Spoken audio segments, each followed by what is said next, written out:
Greg. Thank you for that wonderful, warm welcome. And we'd like to start with our most humble pranams at the Divine Lotus feet of our sweetest, sweetest Sai.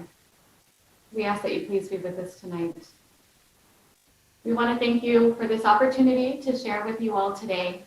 And we especially want to thank the Region 8 leadership team for having these sessions and keeping us all connected to Swami in the times of COVID. And it really, really means a lot for us to be here today. We'd like to start off by telling you a little story about a trip that we took a couple of months ago. Irvin and I decided that we would go to Sequoia National Park.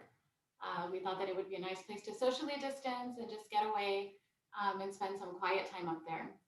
Now, if you were a fly on the wall in our house as we were preparing for this trip, you wouldn't believe that we were packing for the same trip. I had 3 bags, backup clothes, backup outfits, things for the baby, things for him, things for me, magazines, and my Spotify playlist. Irvin had just left 3 items of clothing on the bed for me to pack, and he was more interested in getting the car ready, checking the air pressure in the tires, figuring out the fastest and most efficient way to get there. Once we got there, I was mesmerized by the trees and was taking millions of pictures of how majestic they were. Irvin was more impressed by the night sky and the animals that were over there. And our 2-year-old, Cyprim, was just happy to be along for the ride, didn't really care what was going on as long as he had his nursery rhymes playing and his sticker books in hand. So the reason we thought we'd start with this story was because it was evident that even though we were going to the same place, our journeys looked very different. And when we were asked to speak tonight, Irvin and I were thinking, how can we really integrate both our experiences into one talk? They both look so different. The time that we've spent with Sai, the experiences that we've had with him. But then we realized that this is probably the best theme for today, is to talk about our journeys with Sai and how unique each of our journeys have been. So what we're really hoping to do tonight is to go into each of our journeys with Sai when we came together as a couple, and then just talk a little bit about our journeys, all of our journeys with Sai in general. So I'll hand it off to Irvin to talk a little bit about his early years with Swami. Sarah, I came into Swami fold when I was around like 6 years old. My dad knew Swami through one of his friends, and then he went to Swami, and then I started going to Balikas. And then when I was young, it was easy for me to accept because, like, when you're a kid, when whatever your parents say, you just accept. So for me, when they said Swami is God, it was very easy for me to accept it. But I always look forward to going to birthday because I loved like having the darshan of Swami. It was tough because, like, as always, like they don't let kids sit in front. I knew I was well behaved, so I'm not going to like jump or something. But even if you get first row, you always have to sit in the second row. So I always wanted to grow up so that I can sit in the first row without no one questioning me. Swami, when I was young, I always saw Swami as like a superhero. You know, when you're young, like you're more impressed by the miracles performed by Swami. You read this Swami materializes things, Swami like saves someone, Swami cures cancer. I remember once my mom even got me a book on Swami, it was just about miracles. And I used to read it like a storybook. It was so impressive that Swami can do so many things. So for me, the journey started with considering Swami as a superhero. And that's how I started. And whenever Swami used to come to Chennai, we always used to perform as part of the Balvikas program. I remember the first time we performed, we were doing a show where we had to stand in line. It's like a matrix. And then the person who was standing in front of me was taller than me. I was supposed to be in front, but somehow I ended up behind him. And then after the program, we did the program for Swami. Swami came and gave everyone like the Indian sweet. And then we took Swami. Swami went to the first line, the center of the first line, and then took picture with everyone. My Balavikas guru at that time, after a few days, brought that picture and showed it to us. And I should have been in the first line, being the short person. But somehow I pushed someone else in the front and I was standing in the back and I was so disappointed with myself because if I was in the first line, you could have seen me in the same line as Swami. So I was super disappointed. I was like, oh man, I was praying to Swami and I was like, this is tough. Like I missed one opportunity. Then after a few days, my Balavika's group came and then she showed me a picture and she showed me like, I didn't see what I found. She was going through all the pictures that was taken during the program. And there's one picture where Swami is standing in the suite to me and someone had captured that exact moment. And I still have it on my Facebook and I have still have that picture. And I was so happy that like Swami answered my prayer. And like that was one childhood memory that I'll never forget. You want to talk about My childhood? your childhood? Yeah. Sure. So I think mine was a little different, obviously, from Irvin's. I was, thousands of miles away, tens of thousands of miles away from Swami. Um, I was also blessed to have been born into a Swami family, a Sai family. My parents used to go to Hollywood Sai Center back in the 70s and 80s. The picture of me in the hospital, there's a picture of Swami right behind me when I'm in the cart. And for me, it was the same. I was, in journey terms, I was along for the ride. My parents believed in Swami, so I did too. He was, for me, and not a superhero, but his presence was more like the sun. He was constantly in my life. I knew he was there, but there wasn't much interaction. It was just this calming presence that was always there. A big one, but again, there was no interaction or thoughts that I had beyond. It's just something, he's just someone that's always there. As I got older and went into high school, went into college, was when my relationship with Swami really changed, and it became more of a one-on-one personal connection and relationship. There's an incessant number of examples that I could share, but there's a couple that I wanted to share tonight. The first being when I was an undergrad. I remember I was going through a really, really tough time, and it was just finals week. I was extremely sick. There was a lot of things going on at the same time. And I remember I was in the grocery store and I was just putting my things on the checkout counter, and I was thinking, having my inner, dialogue with Swami, and said, Swami, I'm sick of this. I can't go through this anymore. Like, please, you have to show me that you're here with me and you're going to help me. And that thought literally just, left my mind. And then I heard someone say Sai Baba. And, I'm in the middle of Ralph's, it's finals time, it's packed with students, and I'm looking around thinking, maybe I heard that wrong. And again, somebody said Sai Baba, and I see the cashier and she's, checking my groceries and not even looking up. And I'm like, I'm sorry, did you say something to me? And she's like, yeah, that's Sai Baba, right? So she was looking at my pendant, which must have been so small. And from far away, she saw Swami's picture.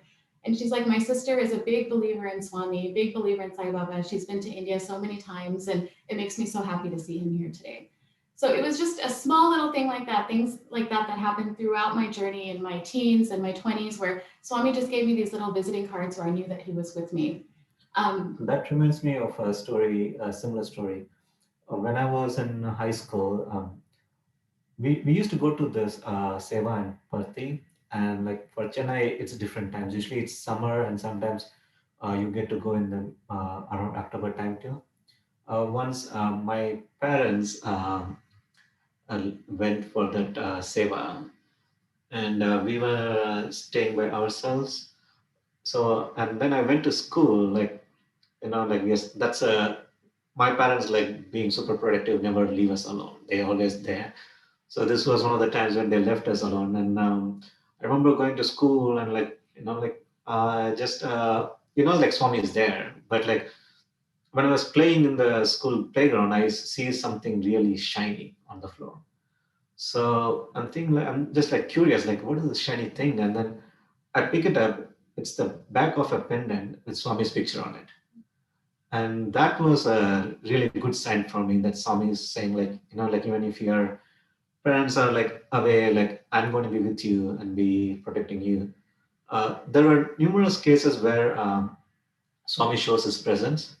There was even like once when we went to a relative's house, someone broke into our house and like um, took everything. They spent a considerable amount of time because they even like smoked a cigarette and left it there. So they had like a lot of time to spend there and like make sure they got everything. So when we came back, we came to a broken house, and then when we went inside, my dad checked everything, like everything in our closet was thrown on the floor, and they went through everything.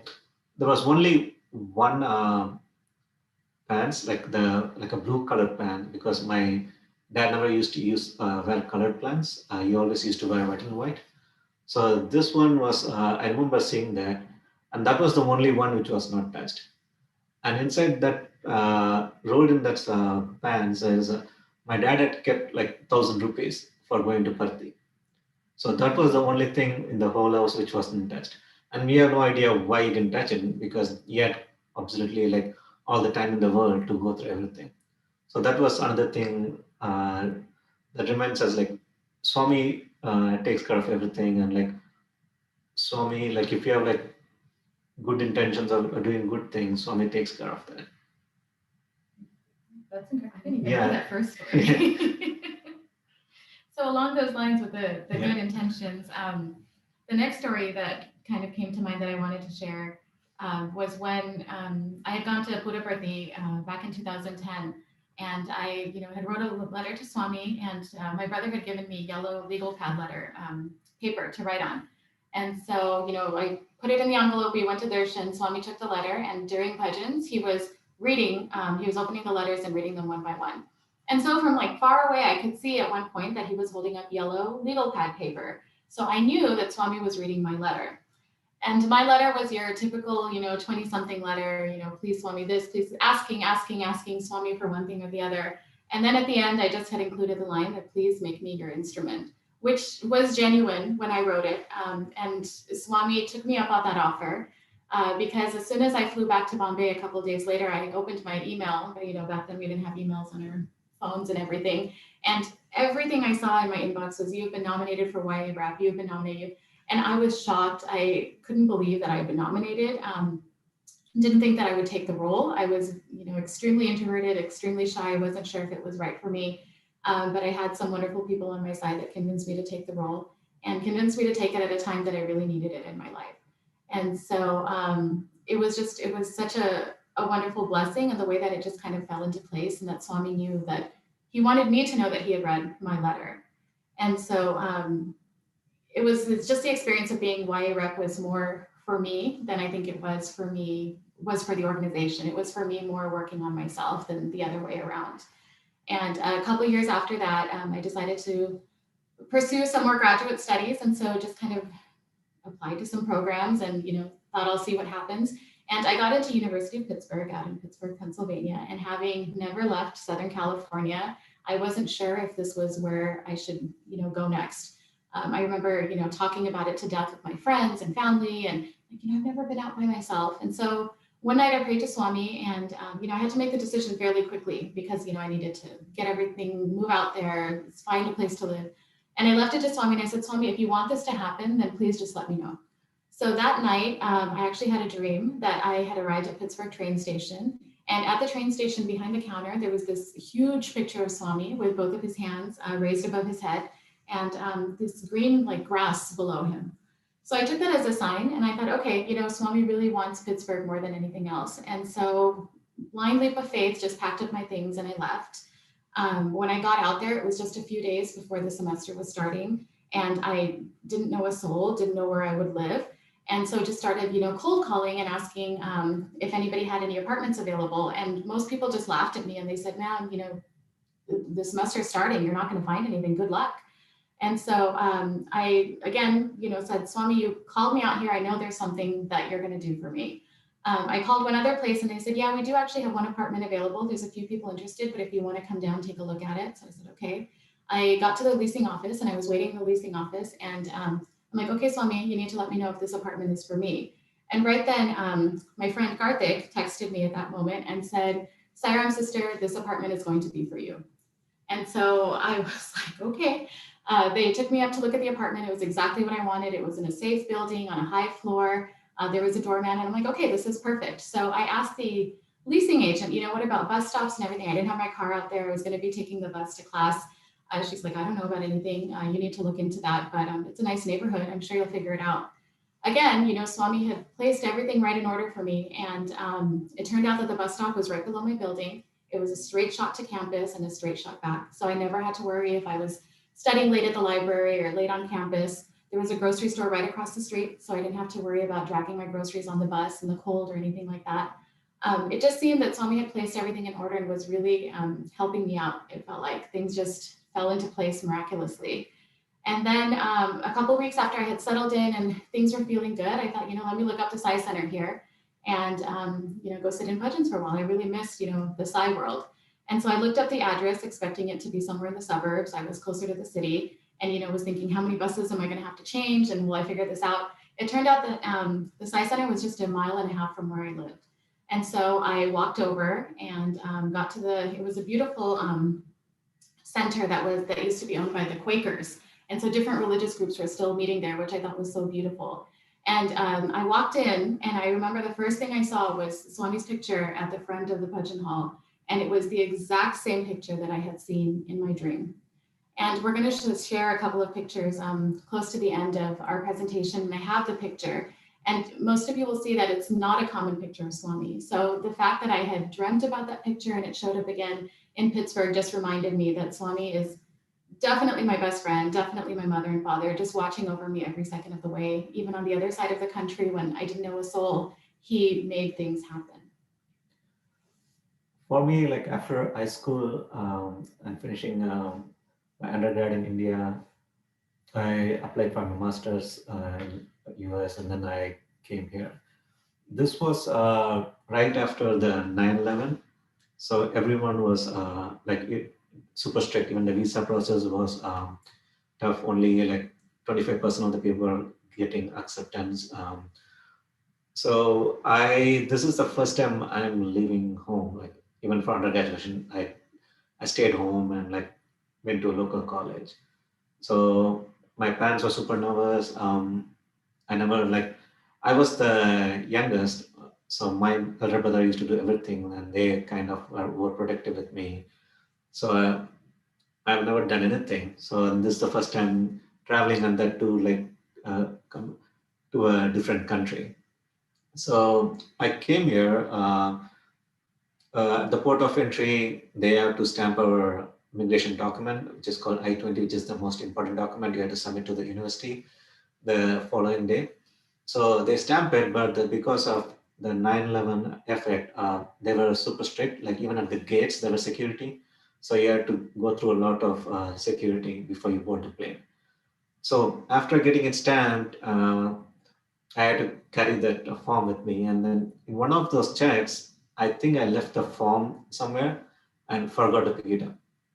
So I boarded the plane, went to Cincinnati, and then next day I'm trying to find this form and I can't find it. And then I realized I just lost it.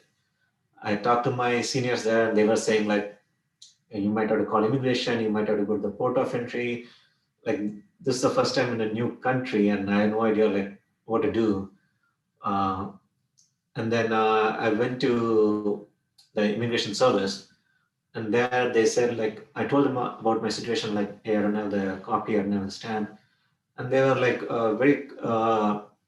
they were very cool about it. They said like, hey, don't worry about it. Like they stamp one copy and then send it to us, so we can just give you a copy of that. I was like so relieved.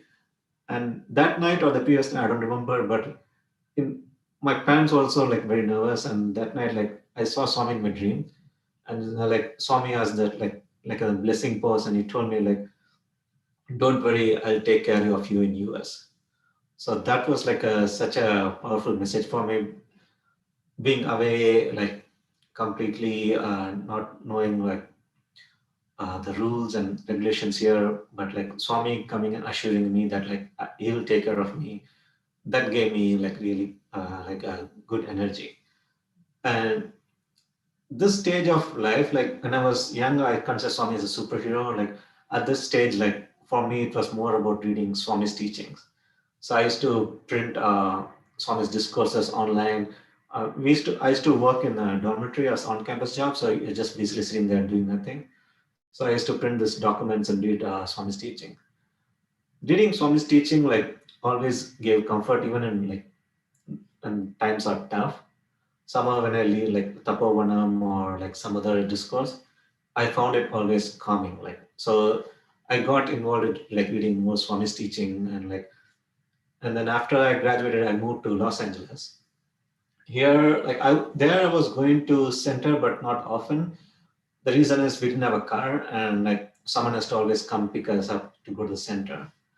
And I moved to LA, and then I tried Googling, like somehow I couldn't find any center, and I was like trying to figure out how do I find a center here.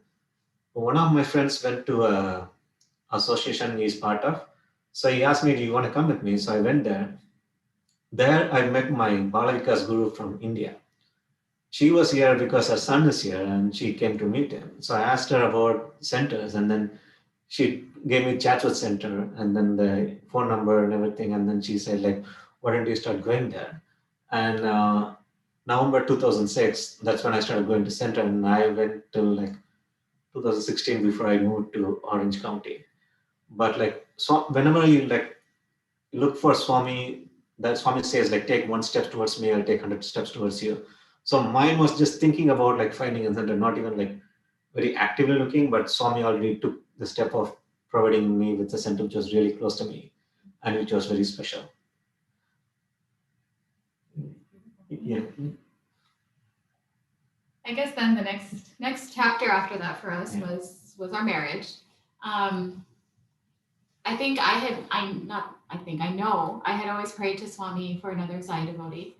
I just knew that that would be the foundation of my home and my family and my life, and I prayed very hard for that, and Swami delivered.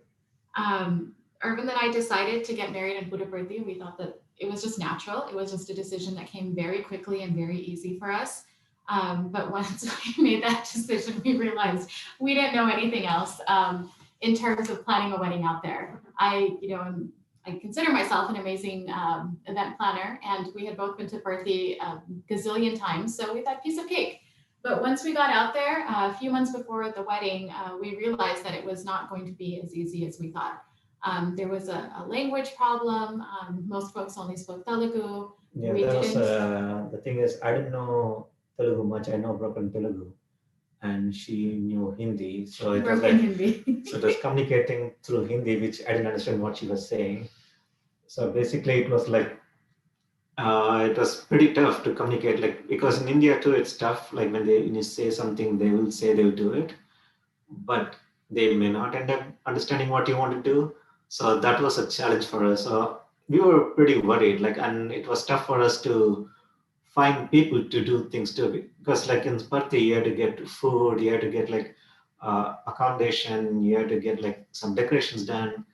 So the first day was really tough. Like nothing was going right. So we went to Darshan, and then we prayed to Swami, and then we were like, okay, we let Swami take care of it. And next day is when we went and we found the hall, and the person we talked to, she somehow communicated in Hindi, and they drew like what we wanted, and like they said we have a decorator, we can do this. They showed pictures. Even the caterer, they just gave a phone number, and then they like, why don't you call him and check with him? This caterer, we have no idea like who he is, and like somehow we called him, and then we met him in Bangalore. We didn't even sample his food. We just went like told him like as long as he understands what you're saying, and like decided we were able to decide on the menu. That's all we did. And I think Irvin was too kind when he talked about us going to Darshan. That first day, I had a complete meltdown and was crying and extremely upset because nothing was falling into place. And along for our journey, Swami himself is with us every step of the way, but he sends people that are teachers and guides for us as well. So Irvin, being the rational, spiritual, and tranquil person that he is, taking everything with equanimity, said, "It's okay. Let's go to Darshan. Let's pray to Swami. It all has to work out." And like he said, the next day, things just, again, one by one, everything just started falling into place. And the thing that was a little challenging about our wedding was that we were Sai devotees, our families were Sai devotees, but our extended families, most of them were not. And I did get a lot of flack from relatives. I'm the oldest girl on my dad's side. "Oh, you're finally getting married. Why don't you have this big, beautiful wedding in the city? Why are you doing this in a village somewhere?" So it was balancing, keeping our guests comfortable, making sure they had a place to stay, taxi rides back and forth, all that stuff from the airport, in addition to the meals and the actual wedding and everything that went along with it. But Swami just, again, helped us push everything into place. We had never tasted the food. And, for a Gujarati family, that's the kiss of death. I didn't know what the food was going to be like at my own wedding. But it was actually, according to my relatives who are very picky, the most amazing food that they have ever had. Flowers were delivered, the decorations went up, everything was just seamless and flawless. We couldn't have asked for anything better. And I think that faith and, making sure, just leaving it all to Swami and just hoping for the best was a major exercise for me. I had a really hard time with it because I am, a control freak. But Swami proved to me that day and many days before that and many days after that he's the one in control. Sorry, go ahead. Even like just before our wedding, we were like in the room planning and figuring out logistics. There was a picture of Swami on the wall which had a red rose. So we were discussing things, and then like suddenly we noticed the rose flew and fell on the bed. And it's not like it dropped; it was like a powerful push, and that was like a really good sign for us that like Swami is with us and Swami is planning. Even after the wedding, we went to Shirdi as an entire family. I never been to Shirdi. Rachna and her family, they have been a few times, and this is the first time I'm going. That day, the morning, we were supposed to leave in the car. So I go to the bathroom, like with my undershirt and everything, and then I'm ready to take a shower. So after I shower and I come out, I take off this undershirt and thing, a 2 rupee coin fell on the floor. So it was very surprising for me because the undershirt and those things, undershirt doesn't have a pocket. And like if it was supposed to fall, when I had taken with me in the room, it should have fell there. Or when I took it to the bathroom and like put it on the hook, that it should have fell there. But it didn't fall there. It's after I showered and I took it then, that's when it fell and I saw a 2 rupee coin. And that was very significant for me because I always read like Shirdi Sai Baba used to ask 2 rupees, Shraddha and Saburi. So I went and told Rachna, like, see, this is a really good sign. I feel like we are going to have a really good darshan today. So we went in the car to Shirdi, and like they always say, it's like super crowded. It's crowded in Patti, like you can like, even if it's crowded, you can manage easily because the crowd is more controlled. Here it's like more tougher. So we were, and my mom was with me too, and like it's all their first time too. So luckily somehow Rachna's friend, like who has always helped her like go there to Shirdi. That day he said like, hey, I think I know a person who can like help you with the darshan. And he has never said that before how many times she has gone there. So, and he was able to reach out, and then this person came out and took us in and took us like, they fed us food, and then they took us like a VIP darshan line. They made us stand in front of Shirdi Murti. We didn't have to wait in line. We were there for like 10-15 minutes. No one rushed us. They even gave a flower to Rachna, and it's one of our favorite flowers is a lotus. So that was really a good sign for, like, we always felt like we are somehow tied to some Shirdi Baba, like we don't know in what way, but somehow like it felt like Shirdi Baba took care of us. Like the 2 rupee coin was a good, like a sign from him, and then like everything went smooth. I know we're short on time, so the next chapter that we did want to hit on in our lives is obviously the most important so far, the birth of our son, Sai Prim. He's 2 years old now. And even there, I'll fast forward through all the other stuff, but there were 2 pretty significant events that happened around his birth. So Sai was due at the end of April 28th, and we had been going to bhajans and Sai events as much as we could, but obviously towards the end of my pregnancy, I was just tired and didn't want to leave the house. But for Swami Zaratana Day, we pushed ourselves and said, let's go to bhajans. So we went to Teston Center for bhajans that night. And they sang Sai Ram, Kanisham, Bhagavan Tumhara Nam. And that's my all-time favorite bhajan for a variety of reasons that I won't go into right now. And that bhajan is very unique. It's not sung, often. It's not a common bhajan. And so just when I heard that, I knew that, the baby was going to be making his appearance soon. So we had dinner, we went home, and within a couple of hours, I went into labor and we went off to the hospital. And so still to this day, we tell Sai that, mom and dad went to Bhajans and then you were born. So we just felt, again, that Swami was showing us that he was going to take care of everything. I'll rewind a little bit. So when I was expecting, Irvin and I were bouncing ideas for a name for the baby off each other. And he didn't like anything that I had picked, and I didn't like anything that he had picked. And so we just kind of left it at that. And another thing was that in my family, we had a tradition that based on the time and the day that the baby was born, you would name, the first letter of their name would be according to, where the planets and the stars are in the sky at that time. Irvin's family didn't have a tradition like that. So we said, okay, we'll figure it out. I was thinking like the name should start with Sai. I was like, if you had a son, like it'll start Sai and then something else. That's what I was always wanted. Mm-hmm. So that's why we were like discussing back and forth and like. So we thought, okay, we'll see what happens, but we really like, that prefix Sai at the beginning. And so baby was born, and then I asked my family just to reach out and see, what they came. Oh, sorry, I missed a whole important part. So one day when I was driving, still expecting at this point, then the name Prem just kind of popped into my head.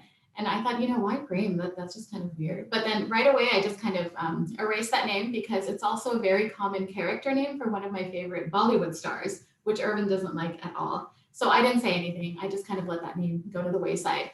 And then a couple of days later, Irvin just randomly out of nowhere said, hey, what do you think about the name Prem? And I was flabbergasted. I was like, what did you say? And he's like, oh, the name Prem. Like, I like that name. And I'm like, I was just thinking about the same exact name. That's so funny. And it was the first and only name that we both landed on that we both liked. So again, we said, let's wait. Let's see till the baby gets here and we'll figure out what to do.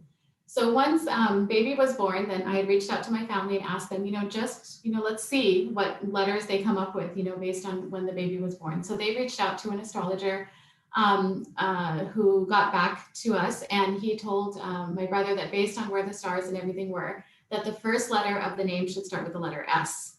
And so we were like, well, hey, we wanted Sai something anyway, so that's perfect. So now we can go with, a Sai Prem or something like that, as long as it starts with S. And then the astrologer said that the second letter, there's another one that's also really powerful, would be P. So for example, something like Prem would be a good name. That was the astrologer's example. We still have the text message. And so my brother, who was talking to him, was just completely floored. I think he said Sai too. He said, yeah. So he said with S, it's easy, Sai. So you have so many options there. And he said the second, secondary letters could be P, for example, Prem. And so we were just completely shocked that, again, the name that we had just been kind of thinking to the wayside, it was the one name that we both liked. It started with the Sai that we both wanted at the beginning of the name. Again, Swami just lined everything up so that Sai was given the name that we wanted to give him. So we pray that Swami continues to bless him and keep him in his loving hands. But it's just, again, I think every step and chapter of our life, Swami has just continued to show his omnipresence. Time. I just want to end with like one thought I had. I like to go to gym and work out and stuff. So when I go to a gym, the thing I look for is like what equipments they have for workout. Like, do they have like different machines for different parts of the body, and like so I can work out and stuff like that, get better. There are different people in the gym. Like some are like super fit, some are like not so fit, but they're starting and they're working towards some progress.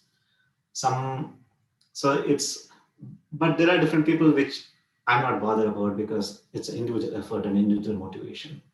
I feel like Swami's organization is like that. There are different equipments for everything. Like if you want like bhajans, if you want to seva, if you want like just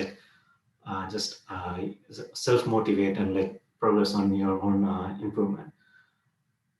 And there are different members too, like each one with their own progress and like how much their progress. Some are like already super progress, some are new to the organization, they're working on their progress.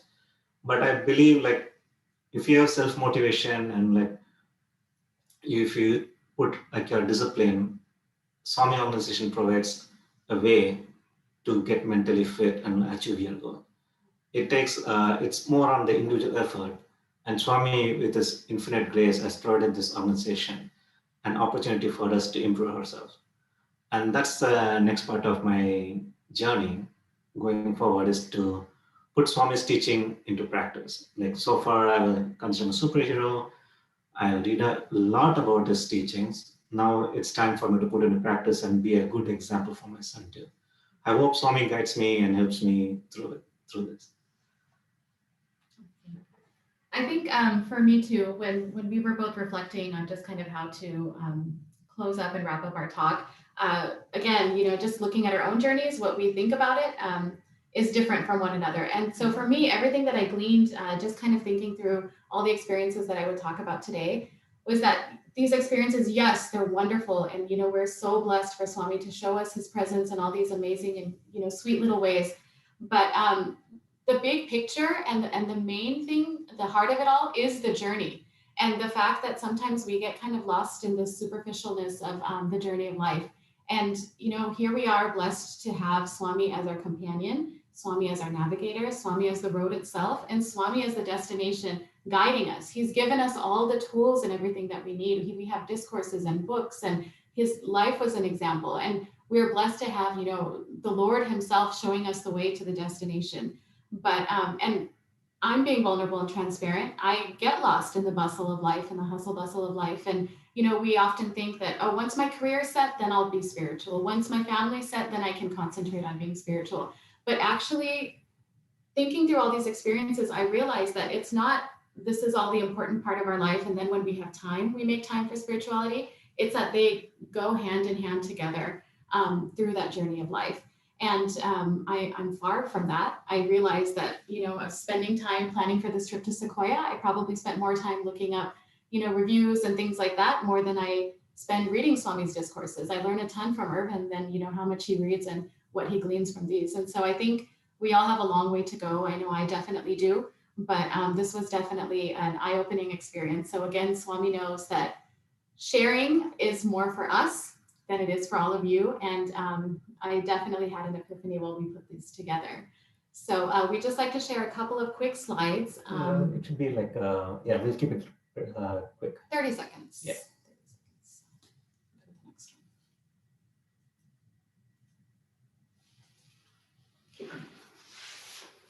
So this is that picture of Irvin with Swami, the very first one. Yeah. And go ahead. That's Swami giving me prasad, and I'm the one looking up here.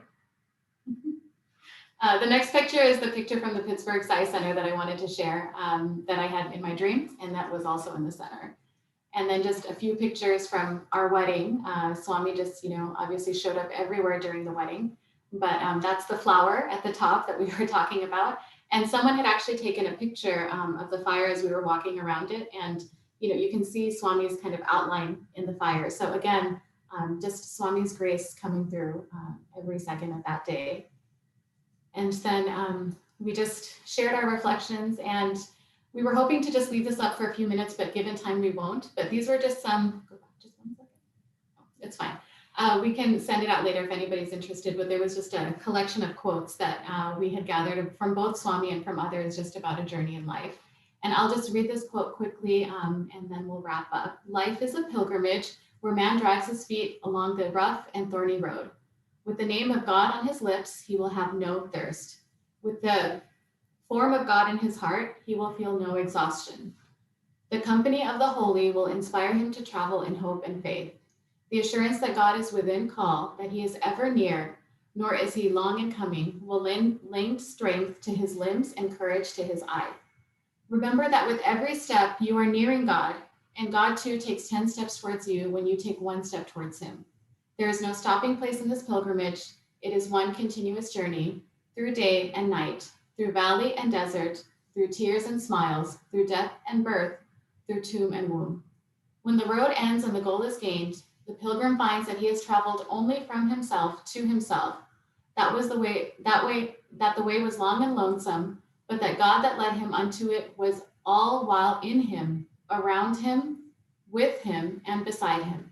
He himself was always divine. His yearning to merge in God was but the sea calling to the ocean. Man loves because he is love. He craves for melody and harmony because he is melody and harmony. He seeks joy, for he is joy. He thirsts for God, for he is composed of God. and he cannot exist without him. And that's from Satya Sai Speaks. We want to thank you all for the opportunity for sharing your Tuesday evening with you. We had a wonderful time tonight, and like I said, our own talk gave us a lot for us to think about and reflect upon, and we wish you all well on your journey with Sai. Sai Ram, everybody.